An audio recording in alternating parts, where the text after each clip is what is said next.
Hello, Trombone Internet. This is Chris Van Hoff, assistant to the regional manager of the International Trombone Festival. We at the festival, of course, are huge fans of the pod, and we are really excited to invite you to attend this year's 2024 International Trombone Festival at TCU in Fort Worth, Texas. Dave Begnosh is our host. We have the world premiere of a brand new double concerto for trombone and piano with the Fort Worth Symphony. We have the American Brass Quintet. We have late night jazz featuring a Latin jam session. Like, everything is happening.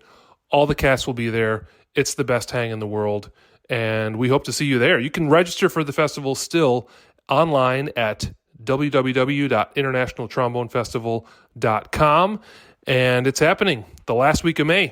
So go register. We'll see you in Texas.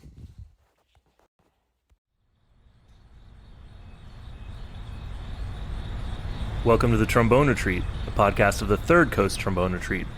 Today on the podcast, we talk to Amanda Stewart, Associate Principal Trombone of the St. Louis Symphony Orchestra. My name is Sebastian Vera, and I'm joined as always by Nick Schwartz. How's it going, man? Oh, flippity-floppity, give him the zoppity. That one didn't seem as enthusiastic as the last one. Well, sometimes it's a melancholy thing, and it's kind of a statement of all energies and emotions. Wow. Should I play Sarah McLachlan in the background right now? Is it McLaughlin or McLaughlin? I meant to say McLaughlin, but McLaughlin came out. I will remember you. I always used to get so pissed off at the end of series. If you've been watching a show for 7 seasons, I feel like every single show had to just put in a Sarah McLachlan song at the end just to take your emotions on a ride, and it was just unfair. It's like, don't mess with me right now. She is a roller coaster of emotions as a singer. And for the small fee of 50 cents a day, you too can save a pit bull from the country of Chad. Okay. Well, back on track. Than we planned. So we had an amazing talk with Amanda Stewart. You went to school with her. Yes. I actually met her when I was in high school, very briefly, when I was 17 at the Rafael Mendez Brass Institute. And she was everything I idolized at that moment. She was a senior. She was just graduating. She had gotten accepted to Juilliard, everything that I thought was so cool. I had a huge trombone crush on her, maybe a real crush for all I knew.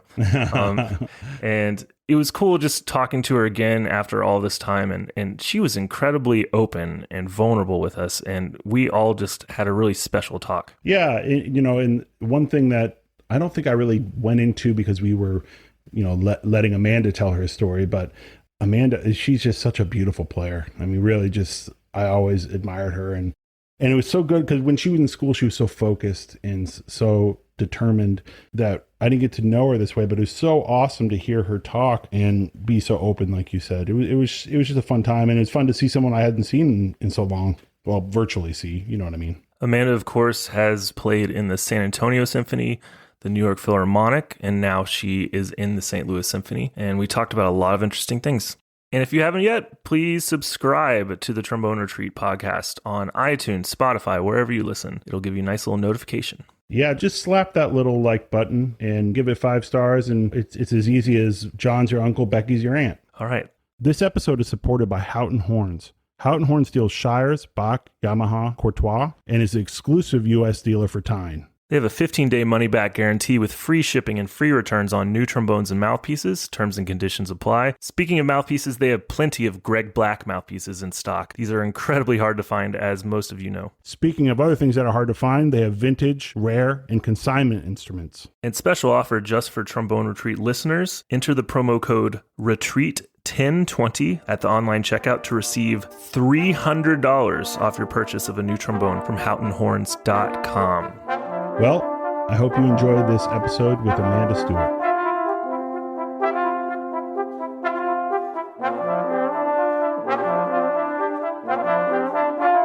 Wow, you guys you're really sophisticated with you have actual microphones. Let's not get carried away, all right?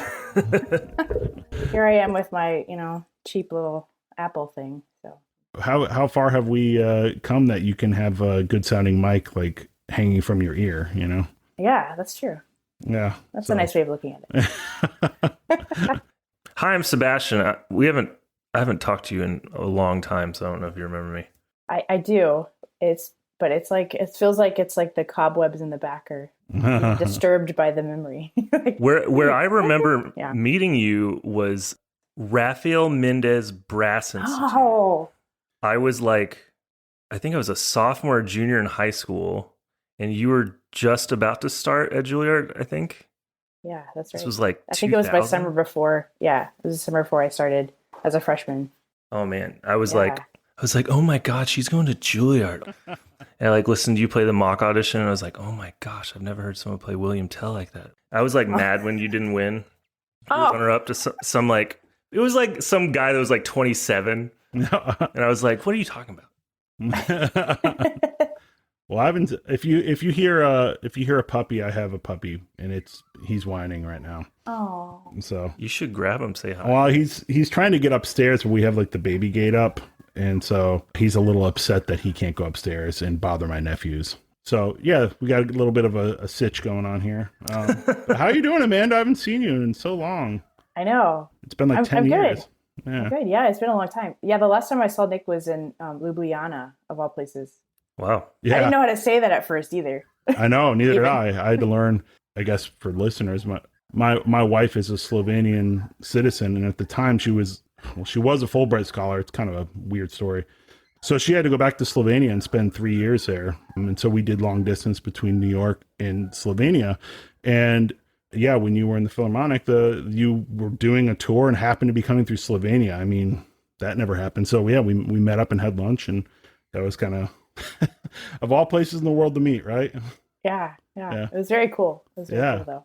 That's It a was. beautiful country. It is. It's really beautiful. Yeah, I love it there. So, how have you been?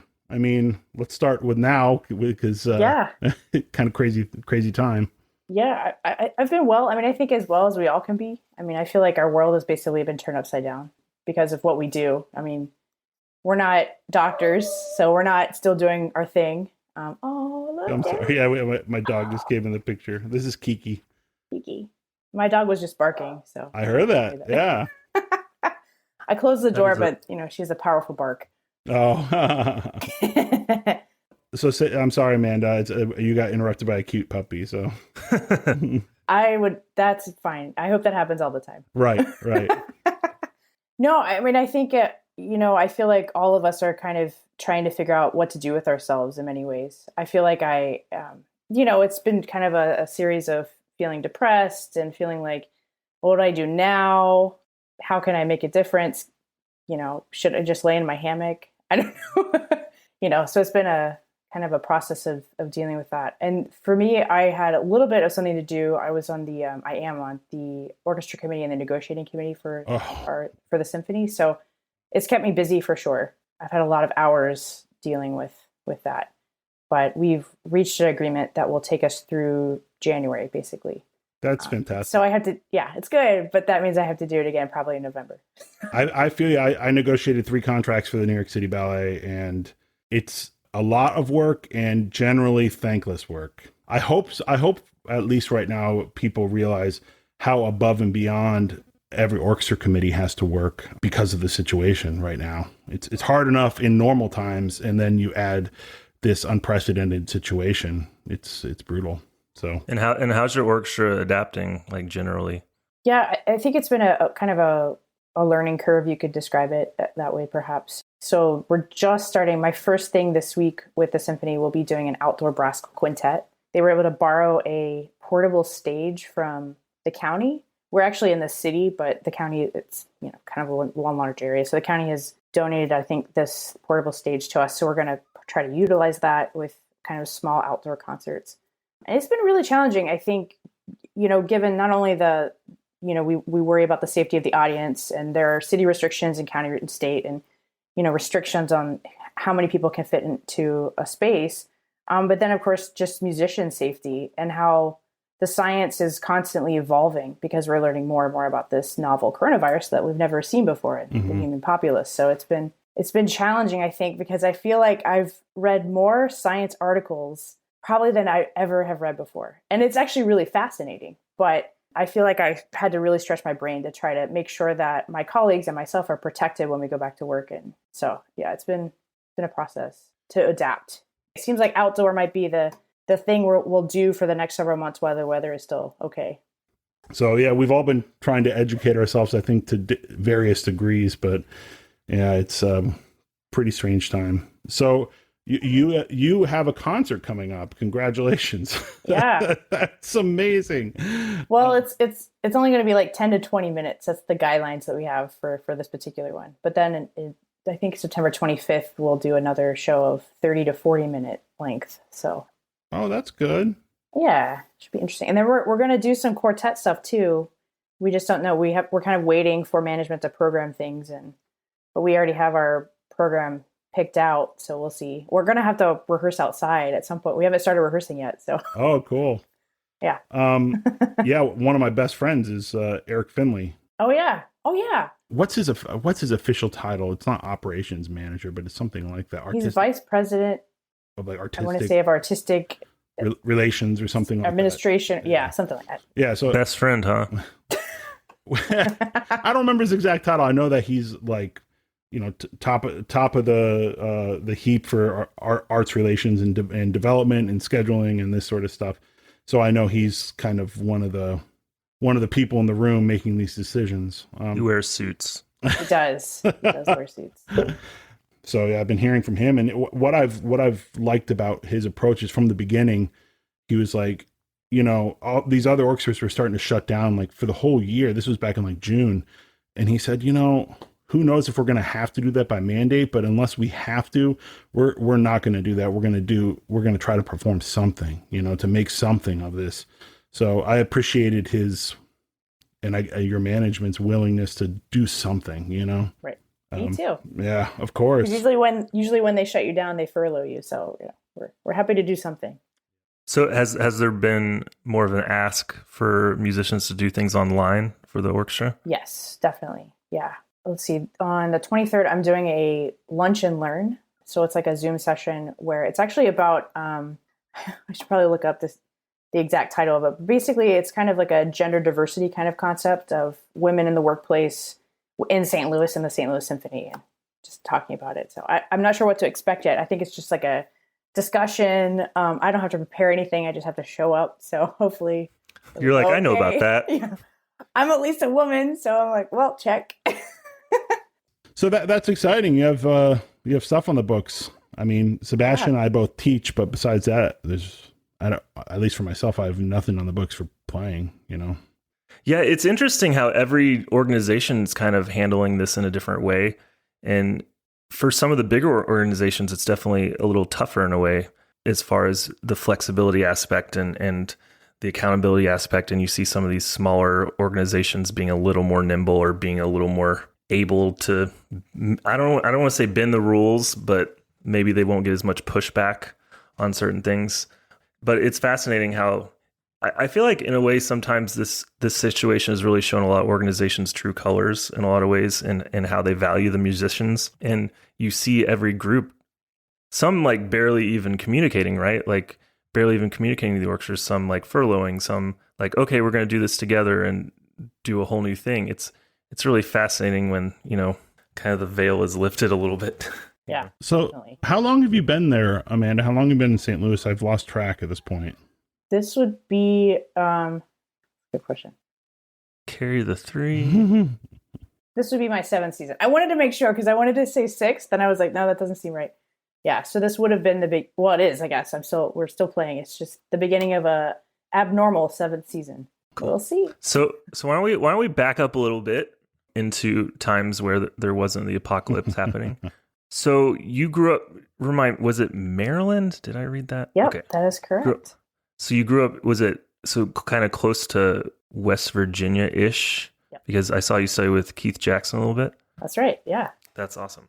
When did you start playing? What brought you to the instrument? Yeah, it's kind of an odd story, I think. So I started actually playing when I was 6, but my parents told me that I wanted to play a horn. That's what I called it, a horn, when I was 4, starting when I was 4. Wow. Which is kind of weird. Neither of my parents are musicians. No one in my family really is either. So somehow, randomly, I decided that that's what I wanted to do. So and when you said horn, you meant the trombone? No, I don't. Honestly, I have no idea. You don't remember, yeah. No. This is all secondhand to you, huh? Yeah. I'm like, oh, I said that? Oh, wow. Yeah. So I don't know if I really knew actually what it was, what exactly a horn was. Probably something shiny, but that shiny thing.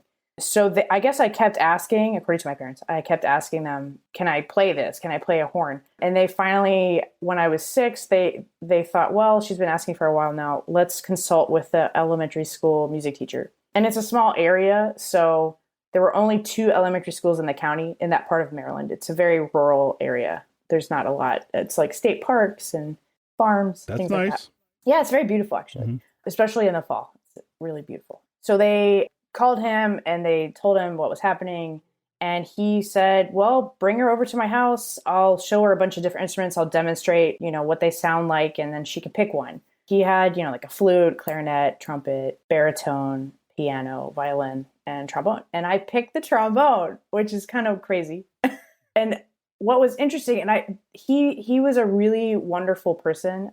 I obviously wouldn't be here without him because he chose to then take me on as a private student. Because I was so young, I wanted to learn how to play. So he volunteered to teach me. And I could only reach the 4th position, though. So yeah, I was about to ask. Yeah, he had to be 6 creative. years old. Yeah, he was very creative. So we worked around it, and I played all the notes I could within 1st to 4th. And then as I grew, I still have trouble with 7th, I have to be honest. But that's not a real position. Yeah, right. Just get 2 valves. You never have to go out there. Yeah, I was about to say, you just start on bass. Yeah. Have you seen, just kind of on a side note, have you seen these trombones? I think Yamaha makes them, and they're in the key of C. They're in the key of B flat, but if you can imagine the valve, instead of when you press it, it actually it closes the valve rather than opens it. So it's engaged when it's open, when you're not touching anything. So you're in the key of C when you're not touching anything. And when you press the valve, you actually are in the key of B flat. And it's for kids to learn. So it's just that much. It's like you're playing a whole step higher, I guess. If I understand it correctly, someone, do you know Maciek Piotrowski? Yeah. Yeah. Maciek was saying in Poland, like everyone's starting on these Yamaha trombones, these like learner trombones. They're shorter. Wow. It's weird. I was going to say, I feel like I read an article a long time ago, and I think it was like the MTNA journal or something about in Scandinavia, them starting kids on alto trombone. I remember that too. Yeah. Yeah. Yeah. It makes a lot of sense. Yeah. Yeah. Totally. I mean, why not? Yeah. Then I'd probably be good at alto trombone if that would happen. Then you have like a bunch of kids running around named Olaf and Lars that are like ripping through the Albertsburger and stuff. That would have been pretty cool. Yeah, I think that's awesome. Maybe it's happening. Yeah, we'll have to find out. Exactly. It's going to be like a 12-year-old prodigy that just plays the Leopold Mozart. So you got a good head start then. So you were playing for a while before, like when in school did band actually start for you?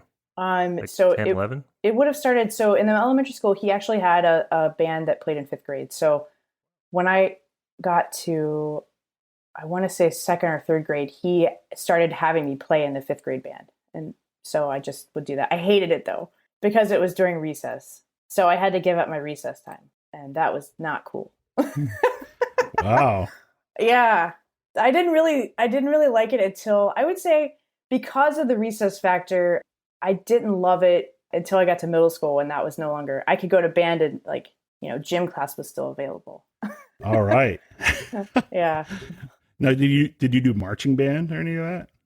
I only did marching band for my freshman year in high school so in order for me to play in an orchestra, any type of orchestra, it was at least a 45-minute drive away. So the first orchestra I played in during high school was like a community orchestra over at West Virginia University, and it happened on the weekends. And it was just adults and teenagers and whoever, and that was my first experience in an orchestra. So it was basically a chamber orchestra, and I remember playing bassoon parts. So it was, but my high school had no orchestra or anything like that. And so what was it? So it was my sophomore year. Was it just that it wasn't a big enough school, or? Well, I think that's probably part of it. My graduating class was only 180 people. Oh, okay. So it's a very small, both high schools. So there are 2 elementary schools, and there were 2 high schools in the county, and that's it. And they were both about the same size. So it's just a very small population To the east for sure. 45 minutes, you would hit Morgantown, West Virginia. Okay. So, but kind of around that area, it's all kind of pretty rural, actually. When Morgantown is like the big city, Right. Yeah. that way, then Right. It was a big city. Yeah. So when did you start kind of getting the bug, or did you know at a certain point that you really wanted to do it, or did you have some experience? I would say probably 7th, 8th grade. I would venture to say 7th grade, because I remember in 6th grade, it was my first time having to play consistently in front of people. And I remember my first day in 6th grade band, the teacher asked me to play something. It was like a little, I don't know what it was. It was like out of a band book or something. And I refused. I refused to do it because it terrified me. So I wasn't naturally someone who wanted to be in the spotlight. And I'm still not. Like, I'm totally cool in the back row. Like, that is fine with me. I think it's just the level of stress. Like, I don't love stress. And unfortunately, I've had to really work on channeling it so it can create good, excitement or joy versus dread and just abject terror. So I would love to hear about that process. well, I think it's still ongoing. Well, when we were in school together, Amanda, I always saw you as just like so focused and like, I mean, obviously driven, but like you seemed in the zone when you would do like a mock audition or whatever it would be when you stood in front of the studio and played. But I would, it's from the outside, which is you seemed very in control of that. It's interesting to hear that those thoughts were going through your mind. I mean, which is normal. I think it goes on for 99% of people that perform for a living. Right. Yeah. And it's a process. It's an individual process on how to get from point A to point B. Right. And I think it changes because I think throughout our lives, we'll have to evolve because, well, for me, for instance, as I've gotten older, I've hit pockets of time where my nerves are exhibiting in a different way and I have to kind of deal with it in a different way. Or maybe what I used to do mentally, what I used to tell myself, the phrases I used to tell myself, they don't work anymore because now I'm nervous again. So I have to come up with new phrases and new things. And yeah, it's kind of an evolution. Wow. And it happens like every couple of years. I feel like there's this process of reinventing yourself every couple of years. Do you find the process to be similar and the outcome to be different, or it's a new process every time you approach something like this? I would say it's probably pretty similar now. Maybe within like the last 10 years, it's become maybe a more similar process of how I would deal with something. But I think before that, the whole process was probably different. I feel like hopefully I've learned more and I've gleaned more wisdom, and that can help me in my process of how I will approach anything, basically. So that has changed because I've gained more knowledge, basically. Yeah, like that's the only consistent in life is that there's always going to be new curveballs, and it's more about like how we adapt to them and how we, learn from them. Right. Kind of thing. Totally. Yeah. So, okay. So you're growing up, you're playing community orchestras in Morgantown and big city, going into the big city, putting on your Sunday clothes, and so how do we get from this point to you're serious and you're taking auditions for places like Juilliard? Yeah. So, starting in, I want to say it was like either the beginning of 8th grade or maybe the summer before 8th grade. The guy I studied with, his name was Harold Hudnall. He's the person who started me on trombone when I was 6. He said, I can't teach you anymore. You need to study with someone who actually plays the trombone. And I had been taking lessons with my middle school band director as well on trombone. And she basically said, well, let me reach out to somebody. My daughter's a music major right now at WVU. So let me see if she can get the information for the trombone teacher there. I think it was my dad reached out to him. I think we had email at that point. It was either a phone call or email. He sent a carrier. Yeah. Smoke signals. Exactly.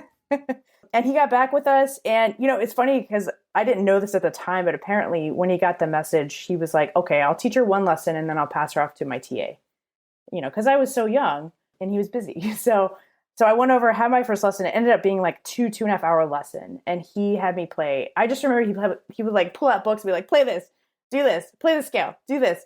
And then at the end he said, okay, well, when do you want your next lesson to be? And he decided that he would take me on himself.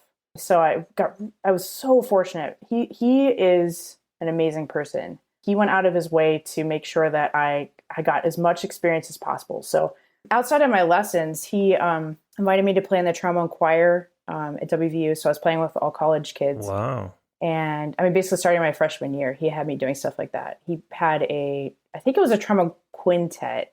It could have been a quartet, but for some reason, I feel like there was an extra person. We played, so I played with I think they were freshmen, and I was playing with them. And he just started making sure I found out about summer festivals. So at some point I went to Interlochen Arts Camp. I did solo competitions. So I did I think it's now the ATW. Is that right? It used to be the ETW. So I did the high school solo competition, and MTNA had a solo competition. So basically he went out of his way to make sure that I had a ton of experience, and he kept challenging me with competitions and things like that. And he, at that point, I would say my junior year, he said, okay, we need to start looking at colleges. Let's make a list, and I want you to get lessons with as many of these people as possible so you can decide who you fit well with. But starting my freshman year, though, I think that was the year I got my first Joe Alessi CD. And I was like, I want to study with Joe Alessi. So, yeah, that was my first choice just for that reason. So my first lesson with Joe was when I was 16, actually. Really? Wow. What was that like? It was great, actually. I feel like when you study with him as an older person, you don't see that side as much. But he was so nice. Yeah. That was Were you great. nervous? I was very nervous. Yeah, I was very nervous. Yeah. What'd you play for him? Do you remember? No idea. I feel like he drew something it was like a dry erase board, and he was explaining something to me. I remember that. I don't remember. I feel like it was something with like firemen. Like I feel like there was some kind of concept he was talking about. Register playing. The fireman pulling the embouchure to hold the aperture. Supple. That's a good one. Yeah. So I remember he was drawing that for me at some point in that lesson. And then I had another one with him at some point as well. And yeah, I really liked studying with him. And that was my first choice. But what an opportunity being you started in 8th grade, you started studying with a college professor. And man, I mean, it sounds like every step of the way he did everything right, just giving you these opportunities and putting you out there and challenging you because he saw something in you.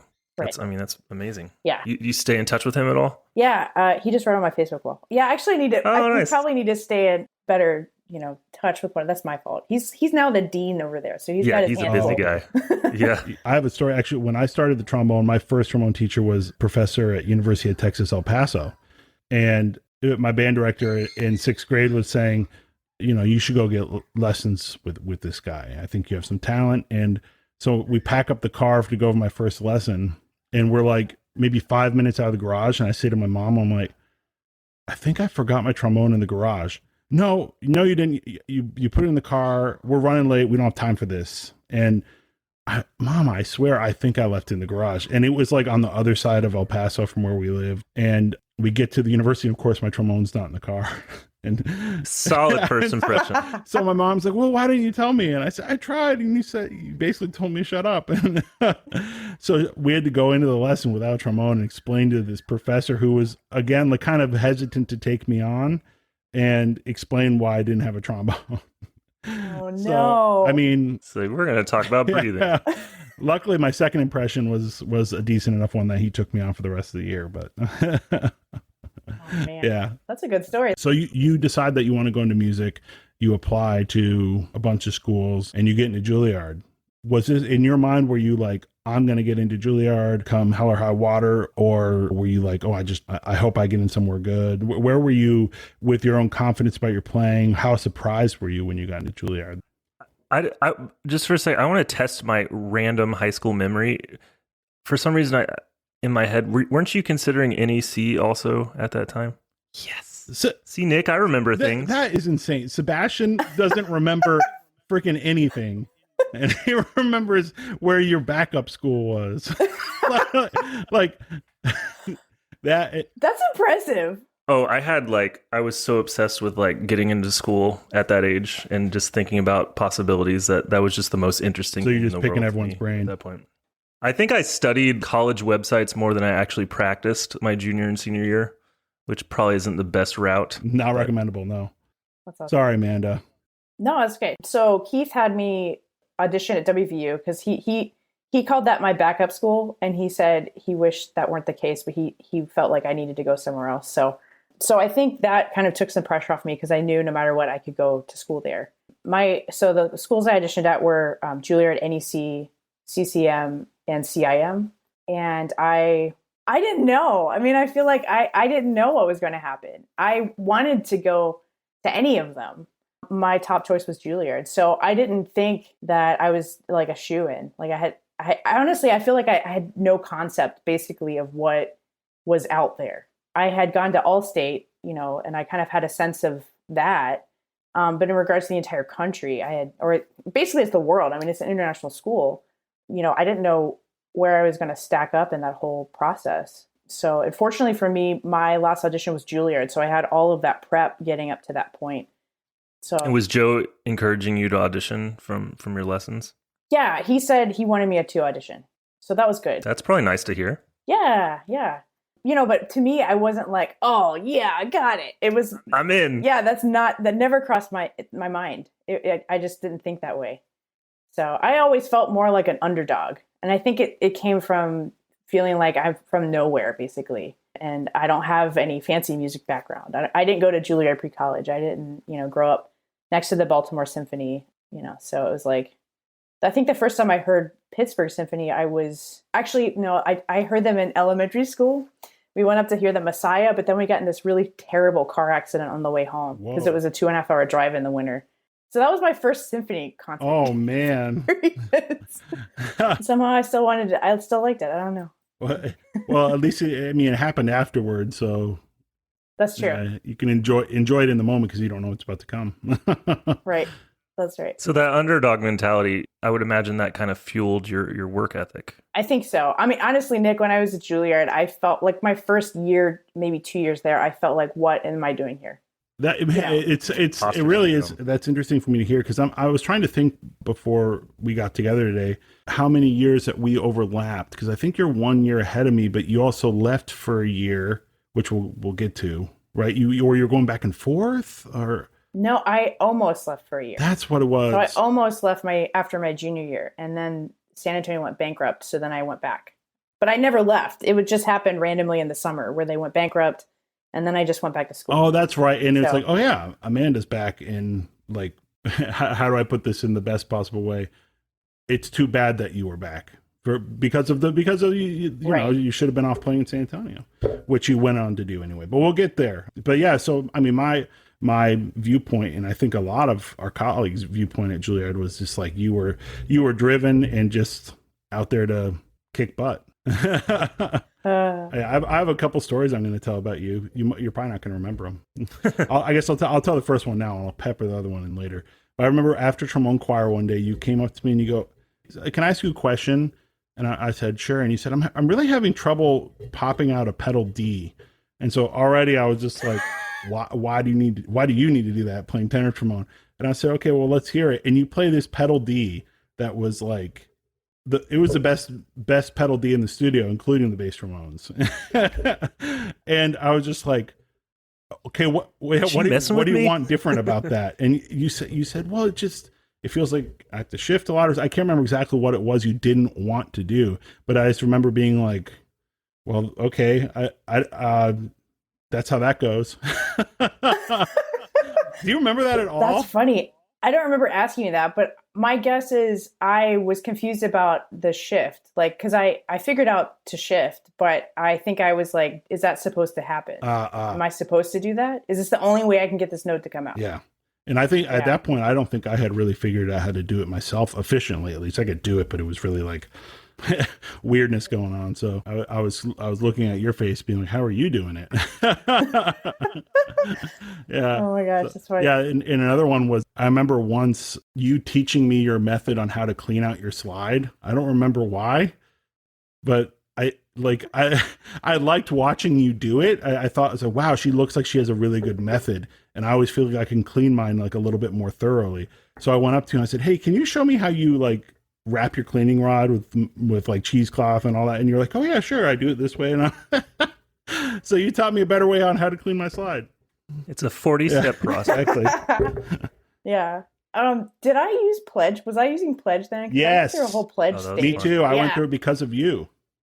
Oh, okay. Well, because I was playing in Edwards at the time, and you said, they use Pledge at the Edwards factory. Right. That's where I learned. Yeah, you said I was there, and I learned it from Griego. Yeah, you saw I was there, He was and doing it. and you said, "How are your slides so fast?" And they said, "Well, we use Pledge and trombotine, right?" Yeah, that was it. And, I don't do that anymore. Maybe I should start doing well, it. it had to be, if I remember correctly, the kind of pump Pledge, not the aerosol Pledge. Right. And that That's stuff's right. hard to find. Like, you don't Yeah. find it just on any shelf in the grocery store. So, Right. And I used to carry it around in like this little blue bottle. I think. Yep. It was like this. I remember. Yeah. Oh my God. There's nothing like that fresh lemon pine It was scent super Right. lemony. playing your scales. Super lemony. It works, though. It does Oh my work. gosh. But it has to be the pump one for those listening, because there's something about the aerosol. It will gum up your slide eventually, right? Yeah. We'll start corrosion selling or it on our something. website. Yeah. This is the dorkiest thing we've ever talked about in this podcast. And this is a podcast. Are you about sure? foam. Oh no. You're welcome. Yeah. So you were like the slide guru and the pedal D guru. You didn't even know that about yourself. I didn't. I did not. So these first couple of years, you were feeling kind of imposter syndrome. Do you think a lot of it was just because, this new level of talent around you that you'd probably never experienced before, and maybe some level of not realizing your own abilities yet? Yes. All of that. Yeah. There, I solved it. You did. Okay. Yeah. Yeah, it was all of that. For me growing up, I felt like this is like a little bit of like a theological shift. We love it. Basically, like I felt like somehow I thought it was wrong to be proud of yourself somehow. I had gleaned that from my church experience somehow. Like selfish. Yeah, or prideful. Like it was bad. Being proud of yourself was bad. So I think I worked on not being proud of myself so much that like the concept of even being aware of I was good at something it just wasn't there, basically. Now, if that's the case, is it like the inverse is true? Like, because you didn't know you were good at things, you just thought you were bad at things? Or was it like, I don't know that I'm good at things, or I can always be better at things, rather? Was it like a positive or a negative? I think it was kind of a little of both. Yeah. Probably. So I think it was negative in that I could never really think and feel like good about thinking, oh, I'm good at this. If I thought I'm good at this, it was like this kind of thing where I thought I was good. I was like, oh, it's God. It's only, I have to put it over there, so it's not me, it's God in me. So, man, that sounds tough. Were you enjoying what you were doing, or did it feel like work a lot of the time? Were you feeling? I think it was a mixture, honestly. I felt like in many ways I kind of operated within a boxed system, if that makes sense. Like in kind of how I viewed the world and how I viewed myself, and I was limited in what I could think and do, and I had to fit in that box. So I don't even know if looking back at myself, I just wasn't aware. There was really not a lot of self-awareness, I feel like, in many ways.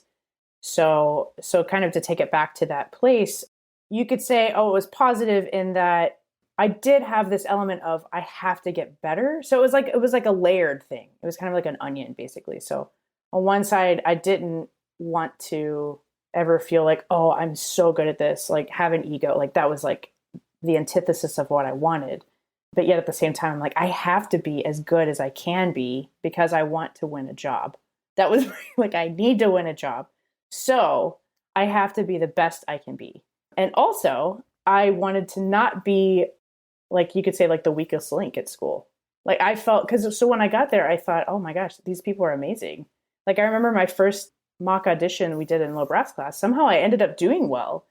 And it was a real mystery to me. Like, how could I possibly have done well? And yet at the same time, I was like, I'm not as good as any of these people. Like, so it didn't translate to me thinking, oh, I'm actually good.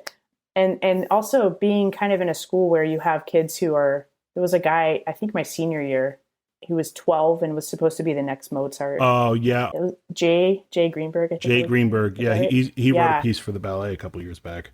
Yeah. So I was just like, what?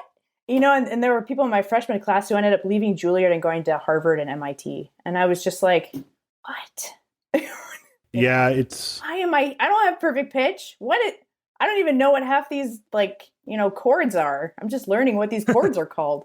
I mean, Juilliard is a perfect place for imposter syndrome because it's just full of so much talent. Yeah, so I 100% relate. So then we already talked about this tangentially, but you won your job in San Antonio. So kind of walk us through your audition process here as far as, was that your first audition, or how far down the road was this for you?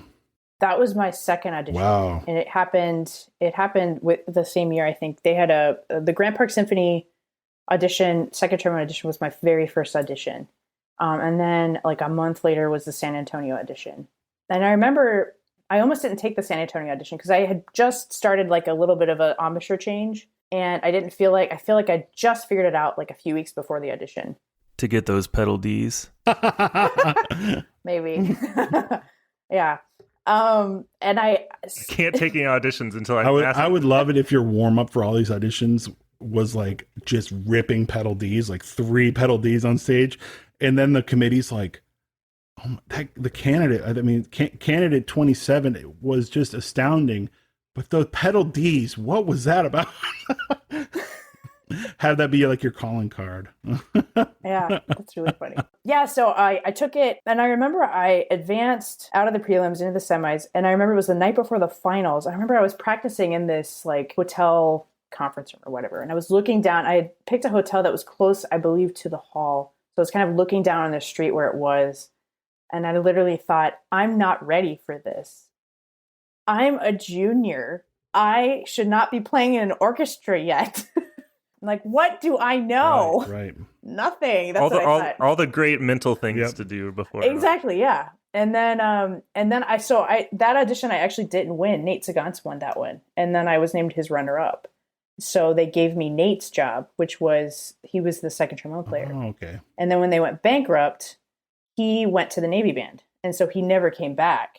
And then I was only ever a principal, and then the entire orchestra music director voted, and they just said, this is your job. So they just gave me the principal job. Wow. Because that's all I ever had played. So my tenure process was me sitting in the principal chair. Wow, that's amazing. I didn't realize that, actually. How many trombone auditions and how many trombone players have gone through the San Antonio Symphony? It seems like they've had, in the past 20 years, they've probably had it's a lot. As many auditions, it seems. It seems like there's always one of the chairs open. I imagine the trombone section was quite good when you were there. Who was in the section when you first got there? So when I first got there, it was me and Adam Pashotto. Oh, Adam was there. Larry Bird. And Larry Bird, right, yeah. Yeah, so he came down. Yeah, he came down. Still one of my favorite names for a trombonist. Bird. Yeah, right? And he's kind of a shorter guy, so it's...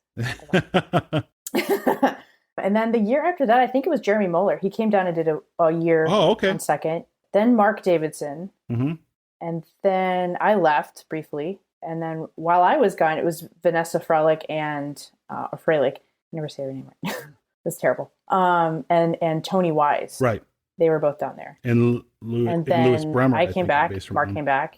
That's right. Yeah, that's right. And Elon Morgenstern came at some point down there. And then Brian Santero. And then I left. So then I kind of lost track a little bit. But before that, before I got in, it was Nate and Colin. And then before that, it was Matt Vaughn and Lisa Albrecht. Yeah. So yeah. It's crazy.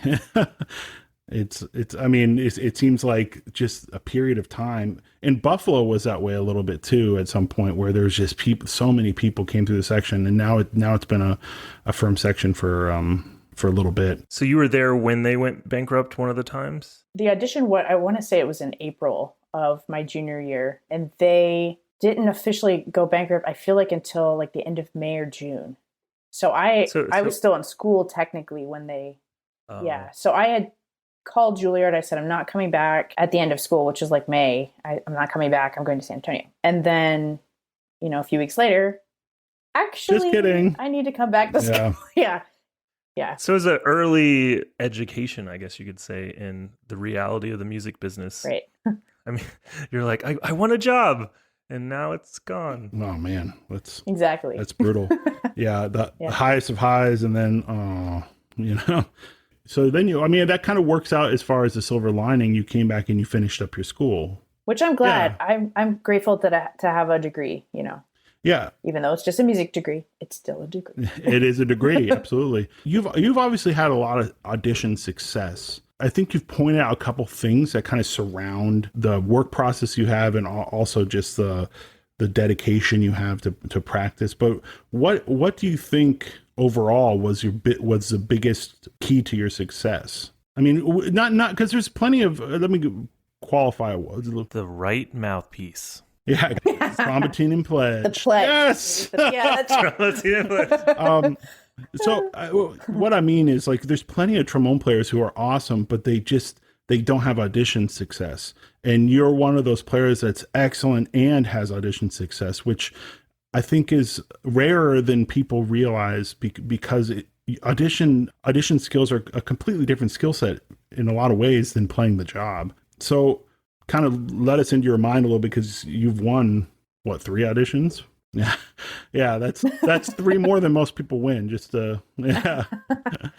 Well, so I was thinking, to answer that question, I would need to, again, talk about evolution. So coming out of Juilliard, I felt like I was a bit of a robot.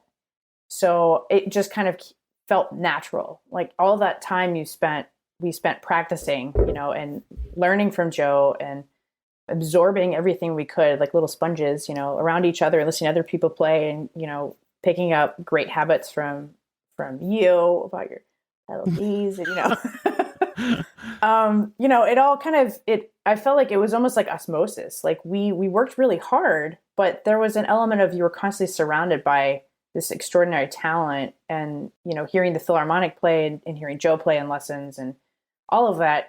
So I felt like that stuck with me for probably maybe like 3 or 4 years, maybe 3 years after I left school and was in San Antonio. So I didn't win anything, but I got really close a couple times. Like I was runner up at Grant Park, and I was in the finals of National. So there was some success that I was still happening. But then the longer I stayed in San Antonio, it's just stopped happening. And I started experiencing probably more nerves, basically. That was the big component.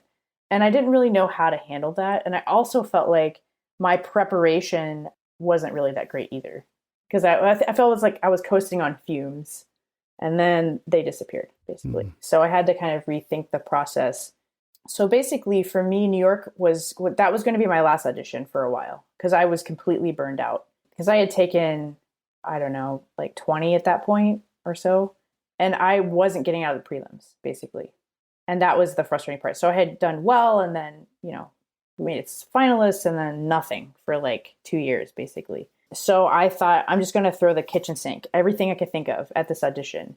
Basically, I broke everything down. Like I would play excerpts note by note to make sure that intonation was right. I would sing through everything with the piano. I would, record everything, obviously. And I would go through a series of how many times am I going to go through this excerpt? And I would have like a chart, and I would, check it off. Oh, I did this today, make little notes. So I just was really probably anal retentive about it.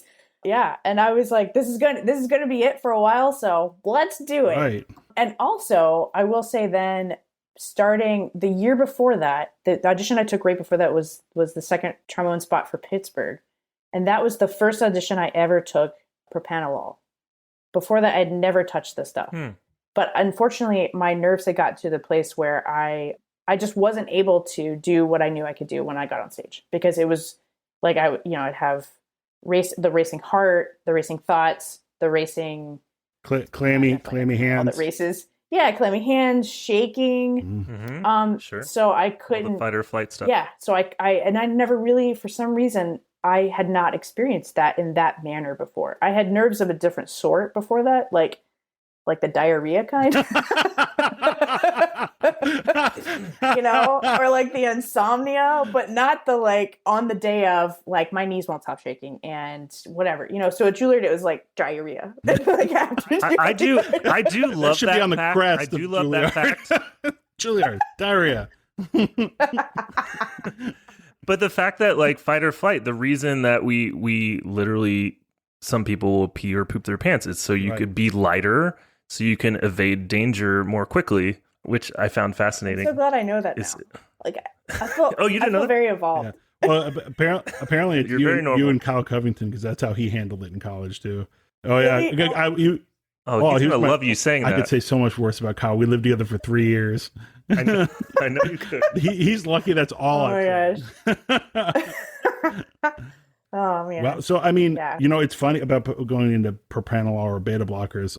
I used to take them for auditions, but I would take them kind of randomly because it wasn't like forgot. It's like I would take them and then be like, I'm not going to do it anymore. And then I think what it was is when I took them, I felt really bad on them. I did not feel good, like physically didn't feel good. I mean, it calmed down those things you talked about, but it kind of crested at the Finnish national audition that I took where I was runner up before the finals, when you should be the most amped up. I fell asleep. I was sitting, I was about to go out on stage or in the rehearsal room, and I was sitting in a chair and I just fell asleep. Is that bad? Well, I remember like they woke me up and I just like disoriented and like walked into the room and played. That's when I started being like, something's going on. And I actually found out years later, this is only maybe 2 years ago, I found out I'm allergic to propranolol. Yeah. So this was a quasi allergic reaction. Did it work for you, Amanda? It did. Yeah. Honestly, it was like a night and day difference. It was like the first time I remember the first audition with the Pittsburgh audition. It was the first time in 2 years I was able to walk on stage and feel good about what I did. So, wow. And then New York was the second one with it. That must have been an exciting revelation. Yeah. I mean, unfortunately, it's like the terrible example to tell a student. It's like the last thing you want to tell them. Yeah, just take this pill. Well, I hope that my story, like, because when I heard about it in college, it was always like, oh yeah, there's this pill and it can really help. And maybe get it from a doctor. But like, I hope my story serves as like, no, you really should get it from a doctor. I am a living case of someone who had an allergic reaction to it. And, I'm sure it could be a lot worse for someone else out there. So you might as well go and make sure that you're compatible and be doing this under medical supervision. Definitely. Yeah. Because outside of being allergic, I mean, you could bottom out your blood pressure and then pass out. I mean, you could have you could have terrible reactions to it. So yeah, I definitely went to a doctor. We can, talk to my doctor about it. What are the risks of this? What are the side effects? And well, I don't think it's necessarily a bad thing. I think going in tandem with the discovery, I mean, I think if you just put it as a Band-Aid and don't try to do any mental discovery and trying to understand, that could be a huge crutch. But it sounds like you were also on a path to, figuring out, trying to unlock yourself. Why does this happen? And that's merely like a supplement to help you handle the major symptoms in those moments. Right, definitely. Yeah. I mean, years later, I'd have to relook at rebuilding my self-confidence, basically, after stuff that happened in New York. Basically, the beta blocker doesn't do that. It doesn't, like, you don't suddenly take it and be like, I'm amazing. See, there's other drugs that are a little more legal. So yeah, that's why, early on I said it's basically an evolution process, because you will change. Like, not only our physical bodies are changing. So, I'm not an 18-year-old anymore. I don't recover at the same rate. My body doesn't respond the same way to practically everything. Sure. Food, I just gain weight and I look at it. It's just like, so. You wake up and things hurt for some reason. You're like, what's going on? Exactly. And then on top of it, you go through life and things happen and you have emotional things happen and you have to, process through those. For me, with a therapist, like, that was really instrumental for me, processing emotionally things that you go through, just because usually if you're going through something in life, it's going to show up in your playing. Like, I've played when I'm really angry. I sound different. Things don't always. I just can't imagine you angry. It can happen. I mean, everyone can get angry, but I mean, just to say one thing about you is what I remember at Juilliard. I've already kind of pointed to this a little bit. Is in low brass class, like, you were the one person who did not break down because of Joe. And that's not his goal, but like, he was serious in like low brass class. It was just like, what I'm talking about. Everyone's going to have their moment in the sun where they're just getting reamed, and rightfully so, usually, that they're getting reamed by Joe. And you just took it on the chin always. You're just like, yes, sir. Yeah. It's weird. I feel like my, 38-year-old self going back, I would have cried. I feel like I'm more in touch with my emotions now. I feel like I was pretty good at like suppressing lots of things. Right. Yeah, I was a master at that. it's remarkable and amazing. I told this story. Maybe I already told it on here. I was playing with a Philharmonic. This was a couple years ago, and I'm sitting there, and we're playing Schumann 2, and we all know there's like nothing to do in Schumann 2. And we're sitting there counting one of our million rests, and I notice out of my peripheral vision that Joe is just staring at me. And so I turned my head, and I was like, "What?" And he's like, I'm just kind of reminiscing about when you were in school. You always just looked at me like you wanted to kill me." And I said, "Well, I probably did," you know. And he laughed, you know. Oh Yeah. man. Yeah. No, That's just your normal face. I had a game mode when I was there. I was really trying to like not get killed that week, you know.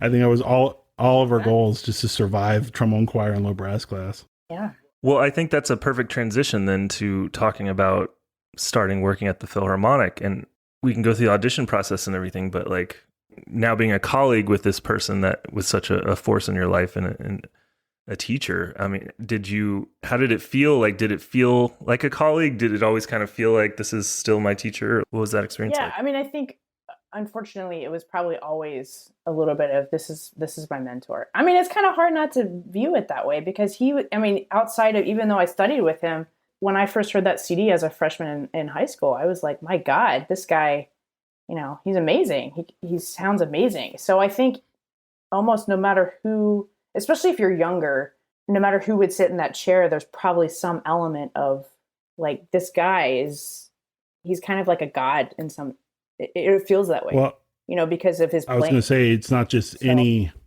teacher or any principal trombonist. It's like the teacher and the principal trombonist, you know. He's kind of the god of our community, you know. To put it lightly. Yeah. And I, you know, being there, I mean, I felt like he basically, he kind of wasn't there a lot, actually. He took a lot of time off. I looked at our service counts at some point, and I was literally playing as much as he was as principal. Wow. Our service counts were the same, basically. So that meant that he was, so if I happened to be playing principal, he wasn't there. So I couldn't say, hey, what do you think of, it was just me. Right. Unless it was a 4-trombone week or, right. Yeah. But even then, if you split a program, you would play the pieces you played and he would play the pieces he played and you wouldn't overlap really. Right. I guess if you truly assisted him on something, then right. Which was pretty rare. That only happened maybe once. Actually, wow. Because it was like Mahler 1. I assisted him, but played the fourth part. There was also a fourth part. Yeah. So I just kind of like sat there and then eventually played a little bit. But would he be actively like giving you feedback or coming to listen or kind of trying to let you do your own thing? Basically, it was more of a let me do my own thing. And I think looking back, I probably would have wanted a little bit more feedback. Yeah. Well, maybe he was trying to help you transition from student to colleague. He was. You know. Yeah, I mean, he told me that. We've had this long, which is great. You know, why this? What happened? Blah blah blah. You know, throw you into the pool. Yeah. You know, and I think that was great. So I never felt like he didn't treat me. I felt like any differently than anybody else. Yeah. So, but I think my own stuff it's hard to avoid that when you study with someone for 4 years. And basically I started, my first lesson was when I was 16. Yeah. So there was like all this time. And after I left Juilliard, I would fly back to New York and take lessons every once in a while. So there was still an element of this is still my teacher. Oh, wow. I didn't realize that. Thing. So, yeah. You were talking about taking auditions once you were in the San Antonio Symphony. And one thing I wanted to just bring up, not necessarily about San Antonio, but about the whole thing. I think it does change when you do get into an orchestra, when you get a job. The pressure that we have on ourselves for auditions, I think we think there's an expectation for us to do well because we do have a position. And I think everyone else is just worried about their own selves, and we're putting unnecessary pressure on ourselves. But I've only taken one audition since I won the ballet job. I took Pittsburgh. I just remember feeling so much more stressed about that because of this thing. Like, whoa, people are going to expect me to do well, Right. Well, including myself, including yourself. Of course, I want to do well, but I felt for the first time this external pressure that isn't really there, but I felt like it was there. Like I have a job, so therefore I should be, you know, if I take an audition, I should do extremely well or win it. Even though no one's thinking that, you know, I'm thinking that. But anyhow, I was wondering if you felt that sort of pressure, just out of curiosity. Oh yeah. Definitely. Of different times, I've definitely felt more of that than usual, for sure. Yeah, I understand. Now, what was the path between New York Phil was like in 2010? Is that right? 9, 10, 2011. 2011. Okay. 2009 to 2011. So I remember you were there when I started at the ballet. I started in 2010. Let's see. So then you went from there to, did you go directly to St. Louis, or did you go back to San Antonio? I went back to San Antonio. Yep. I was there for 3 years after New York. Oh, wow. Yep. And so this audition, this path for finding calmness in your nerves and all that, did that get better, worse before it got better? I mean, because obviously you figured something out because you went on to win yet another audition in St. Louis.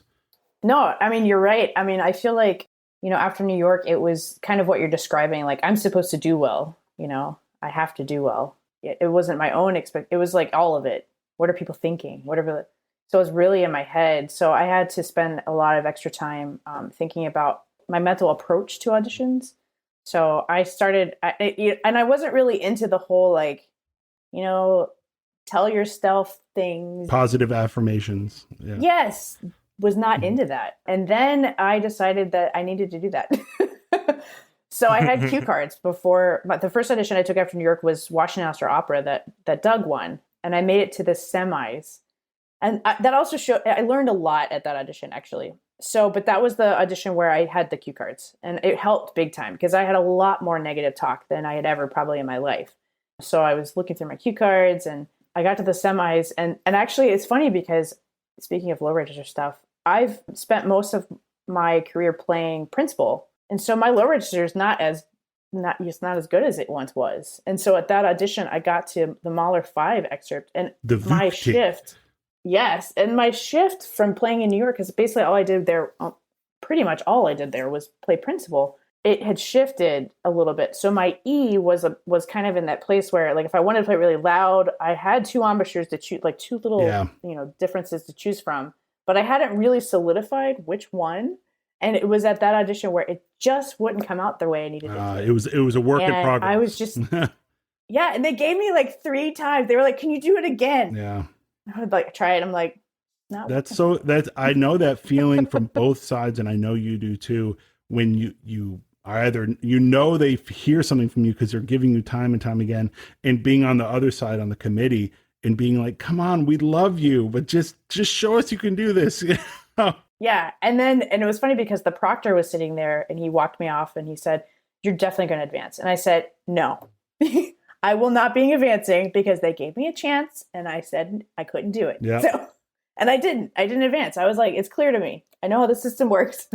Yeah. I mean, to kind of just like a PSA to our listeners is just if you're ever in these shoes, if you're ever in this position, you know, I think we view success and audition success as it pertains here as kind of a upward trajectory, like just a straight 45-degree angle up. And it really looks a lot more like peaks and valleys. And you can be runner up at one audition and then the next audition get cut after 2 excerpts. I mean, you don't know what they're listening for. You don't know if they are playing games with you. You never know. That's a whole nother story. But you don't know what the situation is. You could have a bad day, whatever it is, but you got to roll with the punches, right? Yep. It's very true. So you get into San Antonio or St. Louis. A Spanish saint to a French one. This is true. Thank you, Sebastian. I'm a professor. What was that like? Had you had any experience with St. Louis before? It was all brand new to you? It was all brand new. Yeah. I'd never. You're like, I knew the arch. Yeah. Oh, actually, no, that's not true. I was runner up. I forgot about this. I was runner up. I want to say it was 06 or 07 to John when he got the utility spot here. Yeah. It was me, John, and Jerry Momoller in the final round. And he won the job. So glad he won that job. I wasn't happy then. Of course. But I'm not the best bass drum player. It's ironic. I mean, because my lower register it's tenor specified, I feel like. But yeah, I think that's really cool that you guys have a utility spot. You don't see that at all. Yeah, it works really well. I mean, I feel like our section has divided the workload very well. Basically, Tim, our principal, he's responsible for principal, basically, that's it. And then my job is principal and second. And then John is second and bass. And valves, it's kind of open up for whoever wants to do it. Tim does it a lot. Tim's an amazing bass trumpet player and euphonium player. Tim actually started on euphonium. So most of the time, if it's euphonium, Tim will do that. I've done euphonium once. John's done euphonium a couple times. So we kind of, mix it up. But in that way, and Jerry just plays bass. So everyone gets the chance to have time away. And it's easy to make that happen. Versus other orchestras, the associate has, like in New York, it was everything.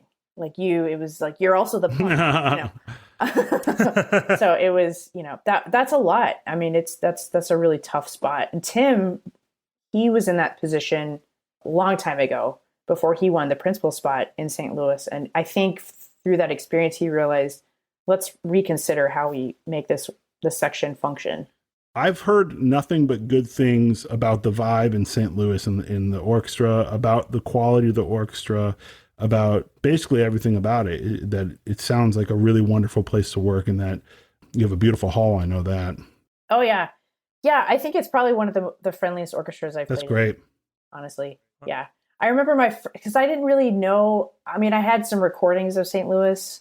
There was like a Copeland 3 recording, I think that maybe was Slacken. So I had like an idea, but I wasn't really sure what to expect. And I remember my first rehearsal, it was for the park show that we normally do at this time of year. And David Robertson was conducting and the orchestra started to play. And my jaw dropped open because I was like, oh my God, this is a really good orchestra. But I didn't know what to expect. And I feel like in many ways, St. Louis is kind of like a little hidden gem, because we're kind of in the middle, we're just in the middle of the country, basically. And we don't do as much traveling as other orchestras. So I think everyone's not aware, perhaps, of the fact that this is actually a really fantastic orchestra. So, and it's made up of a lot of nice people, which is good. Well, there's millions of people that listen to this podcast, so now the whole world's going to know. I was going to say one of my favorite recordings when I was starting to really get into classical music was St. Louis's recording of Schubert 9. It's probably I would say it's probably from the early 90s.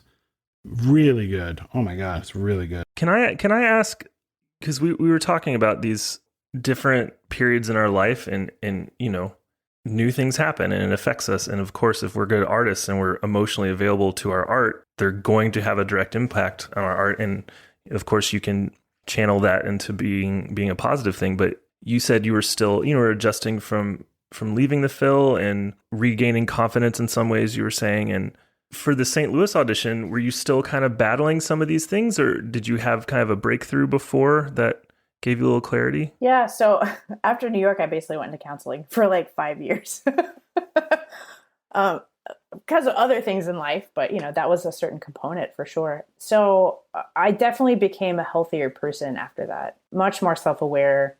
Yeah. I don't know. Just healthier, basically. So I think at that point, how many years had it? It was, it had been 3 years since I had left New York. So it was 2014 when that audition occurred.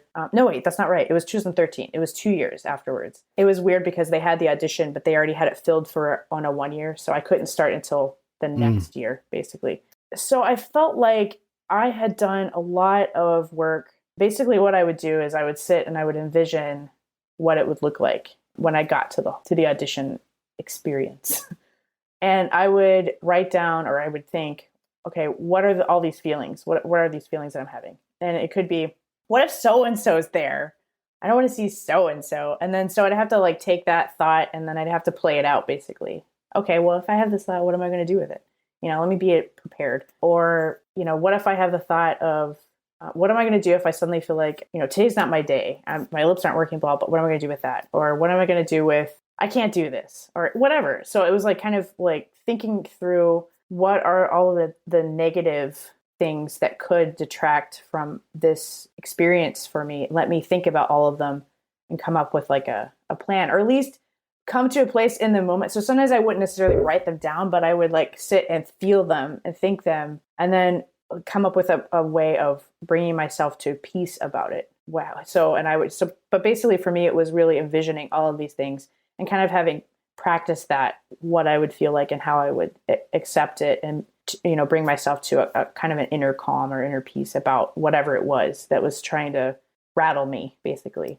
I love that. And we know about the power of visualization, and, when as vividly as you can visualize, right? Like your brain has experienced it before. So when it actually does happen, it's a little less foreign. Therefore, you might feel less nerves is the goal, right?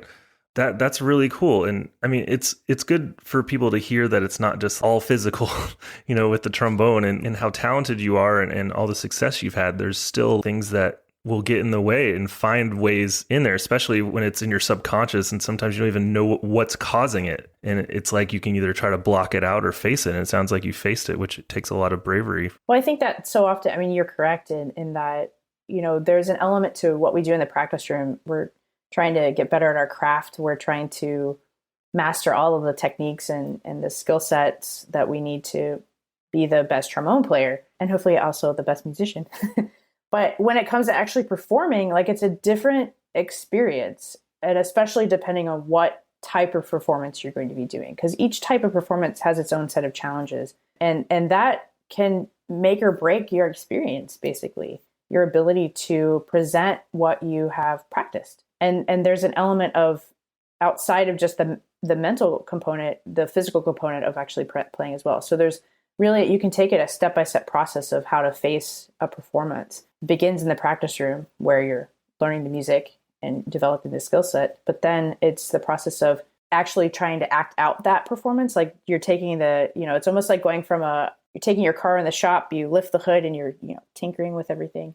And then to perform it, you have to put the hood down and get in the driver's seat. A lot of us, when we go to perform, we still have the hood up and we're like, yeah, but, I need to do this and it, and it doesn't work. So that's one component. That's in essence, that's also mental, that's a mental thing, but it can be kind of lived in the body when you can have like a mock performance, that's kind of like, you're still performing, you're still playing, but now it's performing. And then, then looking at it solely from the mental side of things, but then, the emotional side of things as well, because all of that is happening.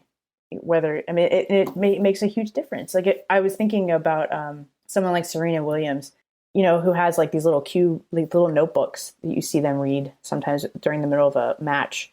And I think I've read somewhere that they're like little, cue cards, basically, like things to remember, breaking things down, help you stay in the zone and stuff like that. I think there really is a mental zone. And speaking back to, a beta blockers will not help you with that mental zone, really.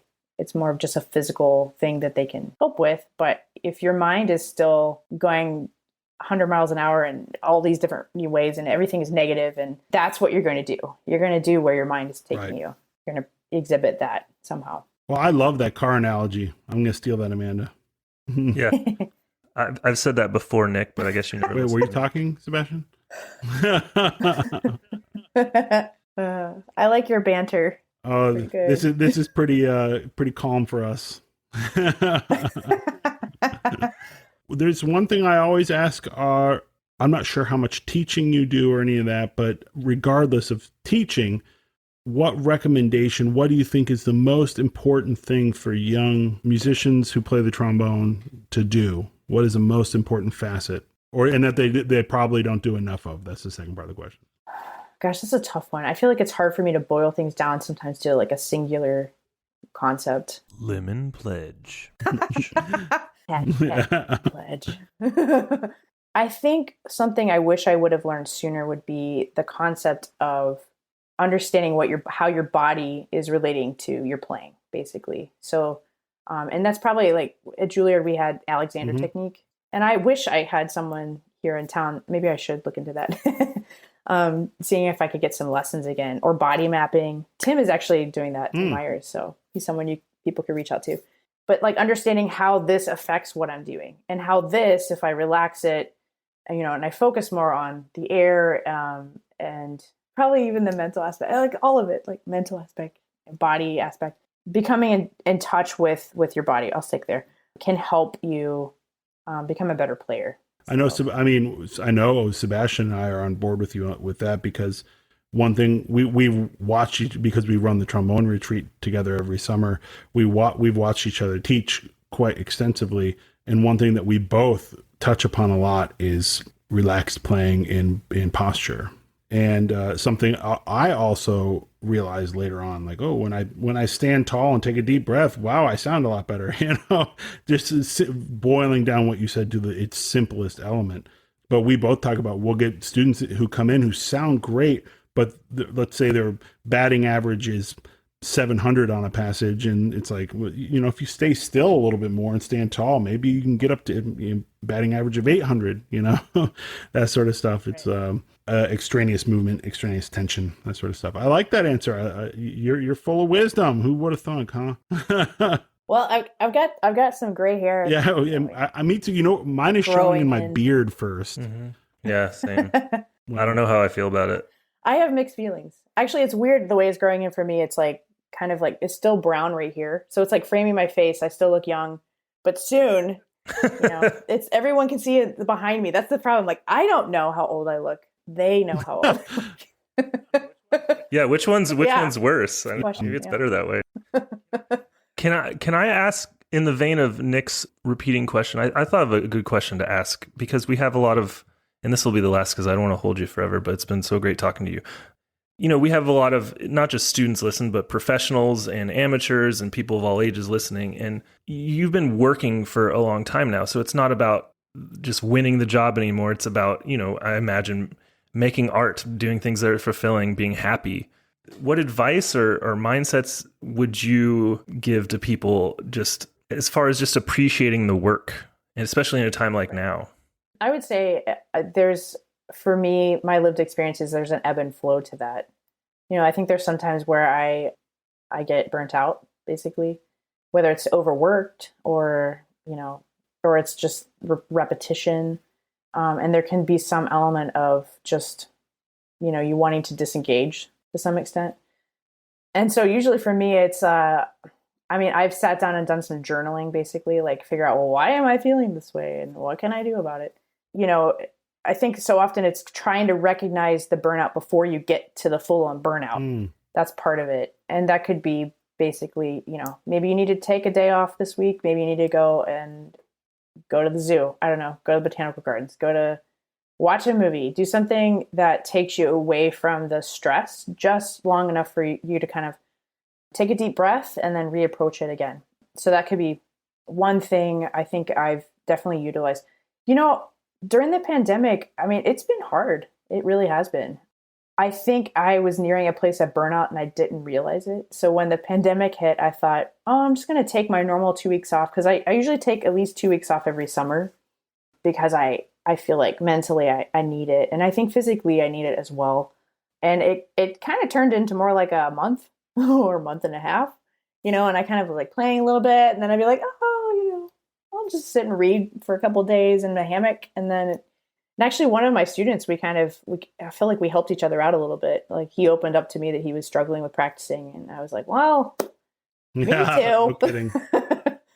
Yeah. So we both journaled, basically. I was like, why don't you try this? Let's see what happens. And he was able to kind of have some self-awareness and process through it. And he's doing better now, basically. And so am I. But for me, unfortunately, part of it was getting back into the reality that I have something to do now. And it was hard. To be honest, like I really struggled with trying to find where I would want to practice as much as I had been. And it was really, really challenging. And I think part of it was trying to accept that maybe that's okay in this season, because, we have a pandemic. Most of us are not working. So two huge things really already. The last pandemic was 100 years ago. So most of the people alive now have not lived through anything like this. So we don't really have anyone alive per se that we could say, what was that like? How did you deal with that? How did you motivate yourself to practice? Like, that doesn't exist. And then we have the fact that our jobs are, our financial security, all of that, it's really shaky right now. And then just our work is not there either, performance-wise. Teaching-wise, we found a way to deal with that. Performance, we haven't really figured that out yet, how to do that in this time where we can't be together, basically. And then on top of it, our country is in a time of, great political unrest and, great social unrest, basically. And then we have natural disasters. So it's like, and then if you have any kind of family stuff that's happening, it's just a lot all at once. So I guess part of me feels like, show yourself grace in this time and understand that I think we all want to be as productive as possible. I definitely have that streak in me, but sometimes, it's okay to take a day and read a book. Absolutely. So to answer your question, maybe more specifically to pre-pandemic, everything that happened, this kind of the concept of what drew you to music in the first place? Like, why do you want to play? Why did you find music interesting? Like, what was it? So often for me, I think about the kind of the beauty of music. When I listen to music, it's similar experience for me to if I went out to a park somewhere and I'm looking at this beautiful scenery, this beautiful landscape, and the feeling I get, the peace I get when that happens. It's similar to let's take the closest example to something pastoral, like Beethoven's Six. When I listen to that, I get a very similar feeling to as if I'm looking at this beautiful landscape. So the power of music. So I guess reflecting on what music means to you, what music means to others, and then the joy of being part of a creative process of bringing that to life. So I try to reflect on those things that can help me get past the burnout or past the whatever. That's fantastic. I like that. Beautiful answer. Well, thank you. I think that's a good place to leave it. And it was, for me personally, it was really great to see you again, in air quotes. I wish this was in person, but one day we'll absolutely have to have you up to the trombone retreat, and I think that would be just amazing, and spend some time in person together when we're able to do so. But it was really fantastic having you on and hearing your wisdom and all the things that you've gone through. You've had an amazing career so far, and it's great to hear about. Well, thank you. I really, really appreciate it. It was so good to talk to you guys. This was great. I think now, it would have been amazing to talk to you guys, last year at some point, but during the pandemic, it's really meaningful to have this kind of interaction. So I needed it. Like, I feel like it brought me some. That's great for us too. I Absolutely. Appreciate it. Yeah. That means the world. Thanks.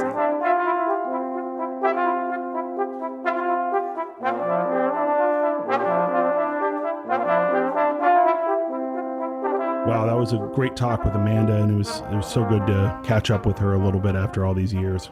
Yeah, really, really nice talk. We all kind of collectively felt kind of this warmth afterwards.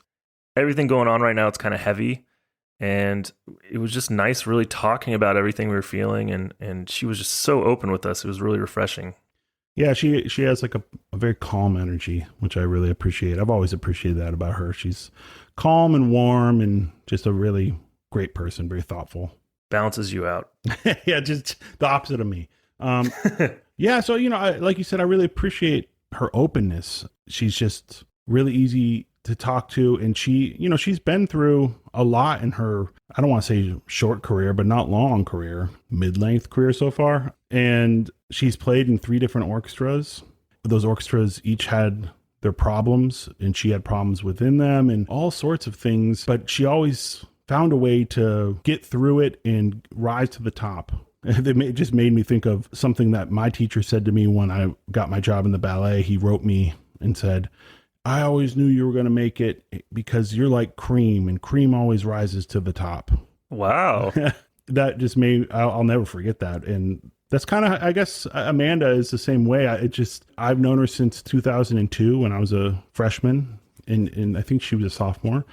And she's just one of those people that there was no doubt that she would make it, whatever making it means. And obviously she made it to the highest echelon of being in the St. Louis Symphony. That's, a huge deal, and well-deserved, because she's always been a phenomenal player. And I can't stress enough, like, how hard of a worker she was in college. She was just always in the practice room, always getting better. And starting from a place of already being great, it was amazing to see her just improve, and just keep going. And so it's no surprise to me that she's ended up where she is.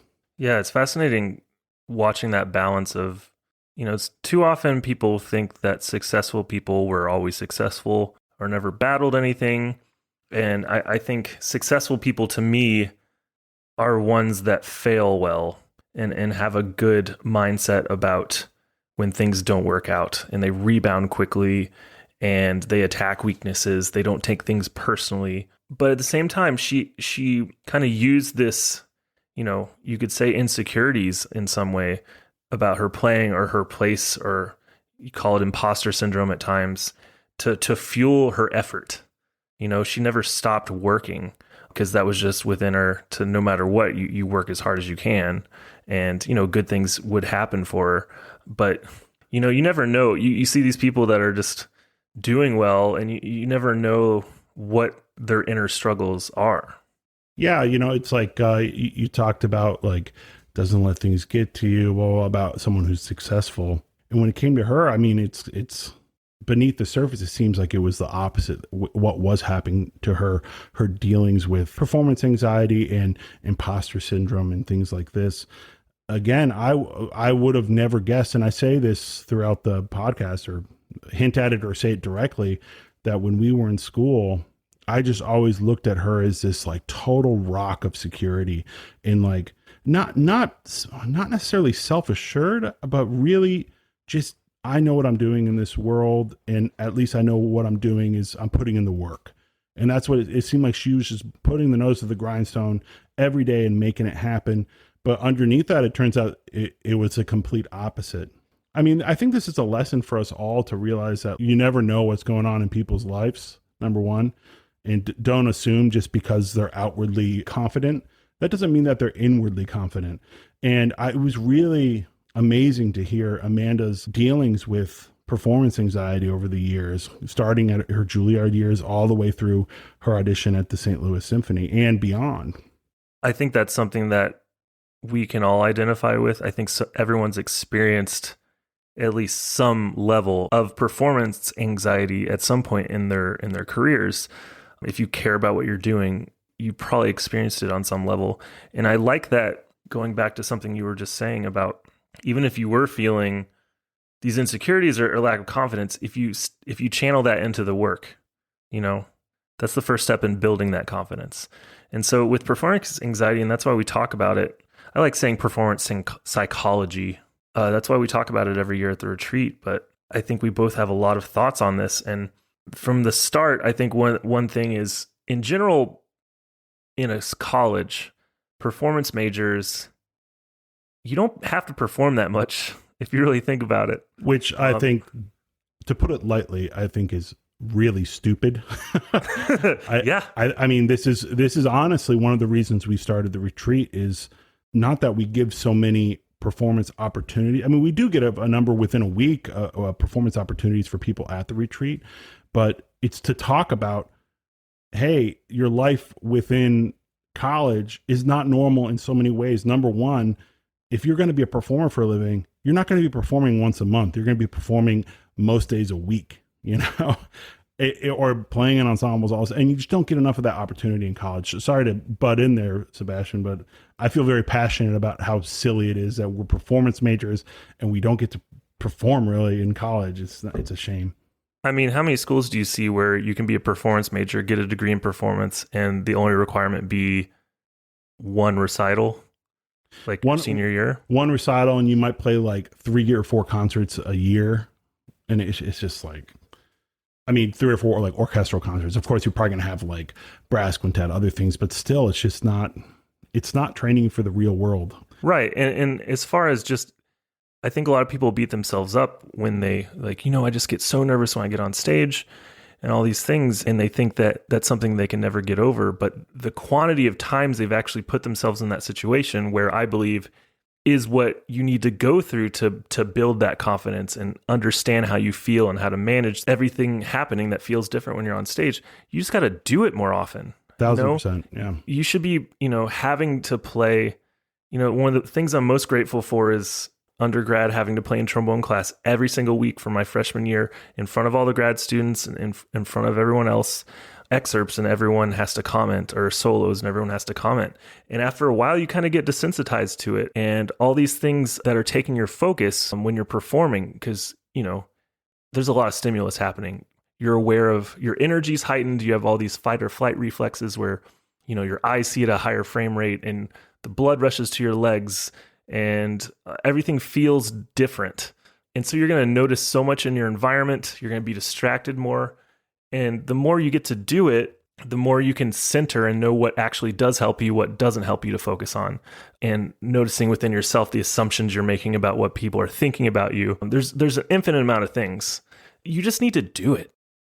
We play so much. You spend so much more time in a practice room and not being on the side of the performer. And how many times do we talk about people going on stage or taking an audition and you can't get out of your own head?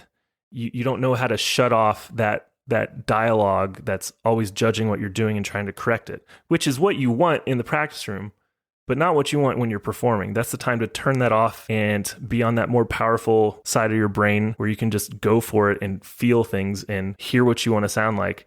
And you have to practice that, and you have to put yourself in those situations. And we don't get to do that very often. So that's why, at the retreat, we just playing all the time.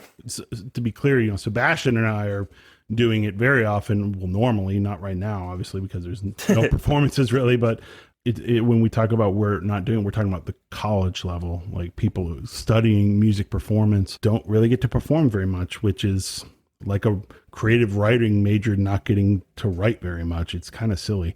Not kind of silly. It's absolutely ridiculous. And that's You can, though, if you I know. And so that brings me to the next point. It's like, during this time, really, there's not many scheduled performance opportunities for people out there, just an educated guess right now.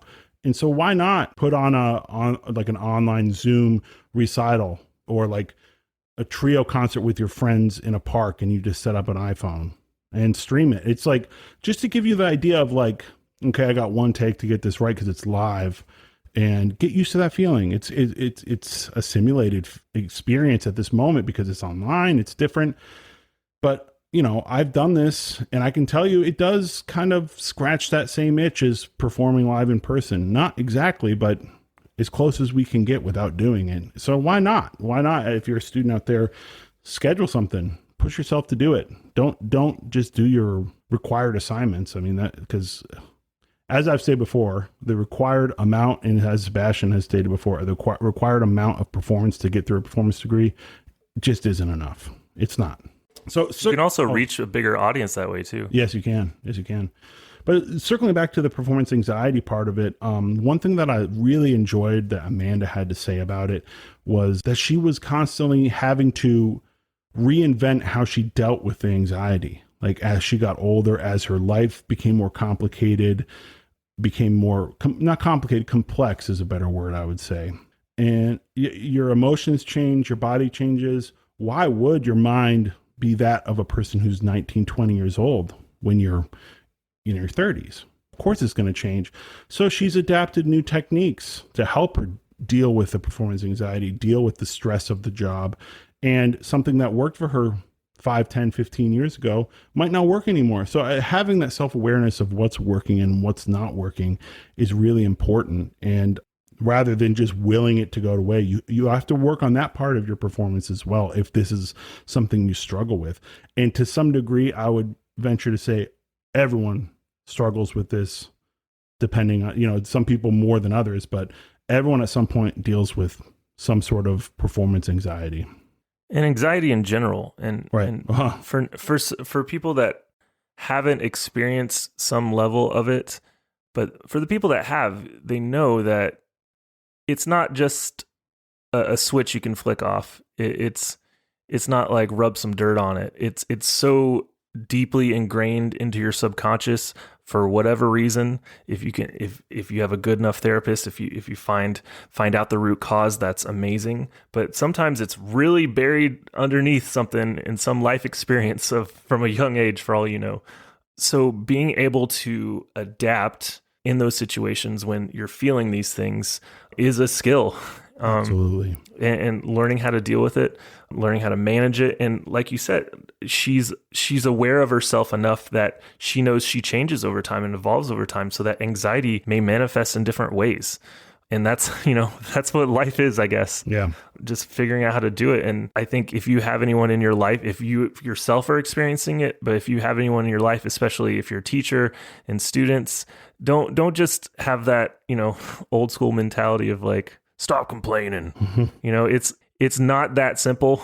I think we all have students dealing with it on some level too right now, and it's exacerbated by all the situations going on in the world. But helping people manage these things is the best we can do in some of these situations. Right. Absolutely. So kind of moving on from there, from the performance anxiety, I just, it was obviously a part of our conversation, but it certainly wasn't the whole conversation itself. But I really just liked what she had to say about it and being so open about it. But her career, when you look at it already, she's had such a full career and she has so much more to go. And so, I'm really excited for her, and I hope to hear her in St. Louis sometime. My really close friends, one of them's in the orchestra as a cellist, another person's in the administration. And so now I have multiple reasons to visit St. Louis. Yeah, barbecue too, right? Barbecue, sure. I've heard they have terrible pizza, so that sounds exciting. So I get so much St. Louis hate now. I know. Well, I've heard about it's like this cheese I think it's called Provel, and it's like this processed type of Velveeta-y sort of thing that they put on pizza. So it sounds really, truly terrible. Good job, Isn't that redundant? Processed Velveeta. Okay, you know what? You're the one that couldn't say whatever it was earlier. McLaughlin. There goes our Velveeta sponsorship, by the way. I was really banking on that. Well, I wanted to say that, we're talking about anxiety, and I just wanted to say shout out to the year 2020, which its corporate sponsor is anxiety and angst. So anyhow, Amanda's always been someone I've looked up to, not physically, of course, because I'm very tall and she's not, but just I always found her to be an amazing person and just such a genuinely great person. You'd be really hard pressed to find someone that doesn't think the world of Amanda. She's a really genuinely great person. And obviously a fantastic trombone player to boot. Yeah, seek her out. Check out her website. I think she's giving online lessons too at this time. So incredible resource to seek out. Yeah, one more thing I want to add, just because I didn't first. I meant going into this interview to bring up this story. We just ran out of time and it didn't fit in organically to the conversation. But it kind of continues in my fanboying over her trombone playing, and just like, I can't say enough. She has like the warmest, most beautiful sound. And I remember we did together, it's a piece by Schoenberg, and I think it's called Survivor from a Warsaw Ghetto. I think that's the name of it. And it's nice light piece. Yeah, super light. And it's for full orchestra and men's choir, if I remember correctly. And there's a part where at that point, I think I was maybe 19 years old, and I had never really played with choir. And there's this part where the tenors in the choir had a line, and it was doubled by the first trombone, a lot like you'd see in Mozart Requiem or any Mozart masses, any masses in general, where they just double the trombones with the voices. And I had never experienced that sound, first of all. And then I realized as I did it more, like how truly special her playing was when it came to blending with a voice, which is, I think, the ultimate goal of the trombone, in my opinion, is to be voice-like. And she just has such a singing quality to her sound, and such a rich, deep color that it's stuck in my head to this day. Like I'm talking, we're pushing 20 years since that happened. It's still really just a very vibrant and vivid memory of mine of her playing, and also that experience of that amazing experience that I hope everyone gets to feel, of playing with a choir and hearing that blend between something like the trombone and a human voice. And so that to me kind of wraps up what is so special about Amanda's playing, is that ability to be vocal. That is an incredible compliment to her. I was just thinking about while you were saying that, I feel like you think someday we're going to be like historians, like we're going to be the people on documentaries they visit where we get to tell people what it was like to play in a live orchestra. Oh, God. That's dark. That's super dark. I just imagined it. Oh, back in my day, an orchestra. We use metal stands to hold our music upright. Oh, my God. Yeah, well, who knows? Okay, a little optimism. Life is good. Yeah, life We're is going to good. be okay. Yeah, well, we're going to be okay, whatever okay means, but we're going to be it. Quick fix for happiness from Uncle Sebastian. Turn off all your notifications on your phone. Just try it. It's really good for you. Related to that, when Sebastian goes through these hippie phases of turning off his notifications, it's hard for his friend and business partner, Nick Schwartz, to get a hold of him. Wow, I didn't know this was a concern of yours. Well, I didn't know you were turning off your notifications. I thought you were just ghosting me. Oh, yeah. Well, that's the thing. People are so used to people being available 24/7. But honestly, it made a huge difference in my life. All of a sudden, you're in control of when you want to check things, and you're not getting these constant dopamine hits all day of notifications and things trying to distract you. And I'll just be honest, we recorded that first Paul Pollard interview well before the pandemic started. Yeah, I think that was like January or February. Yeah. Yeah, and we had this idea for like at least a year or two. Yeah. And we finally recorded this first episode, excited about it. But honestly, I was overwhelmed by just how to edit it, how to do the sound, and I just couldn't get started. And of course, the pandemic happening and everything, and even when you have more free time, it doesn't necessarily mean you're going to be more productive. And finally, one day I was just like, you know what? I'm turning off all of these Facebook notifications, all these things that are constantly distracting me all day. And I edited it all that night. I got the first episode done that night. All of a sudden, I had deeper thought patterns and I felt better. I had more energy throughout the day. It was crazy. That new documentary, check that out, by the way, that Social Dilemma, that's pretty heavy. Pretty heavy. I have my own feelings about it. I think it's a little alarmist, overwrought. The acting. Oh, the acting. Yeah, they dramatize it a little bit. The acting cringes me. It's so cringy. But it is a good message. It's just, I think, I guess I'm talking about cinematography and production more than I am content, but the content is excellent. Mm-hmm. Yeah, because for Nick, it's all about what's on the surface, not what really matters, as we know. And that's why I talk about your lack of hair on your head. Wow. And if you enjoy the podcast, please consider leaving us a rating and review on iTunes. If there's anything you want us to talk about or any topics to discuss, please feel free to leave a review. It means the world to us and really helps us out a lot. Follow us at Trombone Retreat on Facebook, Instagram, and Twitter, and our website, tromboneretreat.com. Shoot us an email at tromboneretreat@gmail.com, as we love hearing from you. You can follow Nick at basstrombone444 on Instagram and me at js.vera on Instagram. And I hope everyone has an incredible week, and we have a lot more exciting things to announce soon. You got to get out there and retreat yourself. You got to pull yourself up by the bootstraps, put your pants on one leg at a time, and then get out there and retreat yourself.